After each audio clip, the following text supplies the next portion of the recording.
ఎన్నికల సంఘం దగ్గర మన చీఫ్ సెక్రటరీ లేకపోతే డీజీపీ ఏం మాట్లాడారో తెలియదు.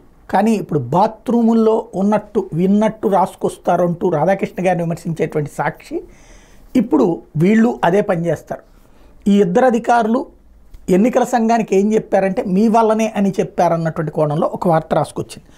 ఎన్నికల సందర్భంగా ఆంధ్రప్రదేశ్లో చోటు చేసుకున్న హింసాత్మక ఘటనల మీద ప్రభుత్వ ప్రధాన కార్యదర్శి doctor K Jawahar Reddy, DGP Harish Kumar Gupta కేంద్ర ఎన్నికల సంఘానికి నివేదిక అందజేశారు. పోలింగ్ రోజు ఆ తర్వాత రాష్ట్ర వ్యాప్తంగా అల్లర్లు జరగడానికి కారణాలు నివేదించారు.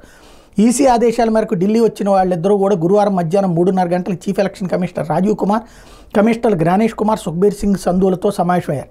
దాదాపు 30 నిమిషాల పాటు జరిగినటువంటి సమావేశంలో అల్లర్లకు కారణాలను విశ్లేషించారు. సమస్యాత్మక ప్రాంతాలైన పల్నాడు, చంద్రగిరి, తాడిపత్రిని దృష్టిలో ఉంచుకుని ముందుగానే భారీ భద్రతా ఏర్పాట్లు చేసినట్టు జవహర్ రెడ్డి ఈసీకి తెలిపారు. హఠాత్తుగా పోలీసు అధికారులు బదిలీ చేయడం, కొత్తగా బాధ్యతలు స్వీకరించిన వారికి క్షేత్రస్థాయి పరిస్థితులపై పూర్తిగా అవగాహన లేకపోవడం వల్ల అర్లలకు దారితీసిందని తాము గుర్తించినట్టు పేర్కొన్నారు. పోలింగ్ రోజు మరుసటి రోజు పల్నాడు, కారంపూడి, మాచవరం, తాడిపత్రి, తిరుపతి, చంద్రగిరి, అనంతపురం, కృష్ణా జిల్లా, నర్సీపట్నం తదితర చోట్ల హింసాత్మక ఘటనలు చోటు చేసుకున్నట్టు చెప్పారు. ఎస్పీ స్థాయి అధికారి నుంచి ఎస్ఐ వరకు హఠాత్తుగా బదిలీ చేయడంతో ఇదే అదనంగా అల్లర్లకు పాల్పడినట్టు వివరించారు. అల్లర్లు జరిగిన ప్రాంతాలన్నింటిలోనూ పోలీసు అధికారులు ఆకస్మిక బదిలీ హింసకు కారణమని చెప్పి పేర్కొన్నట్టు తెలిసింది.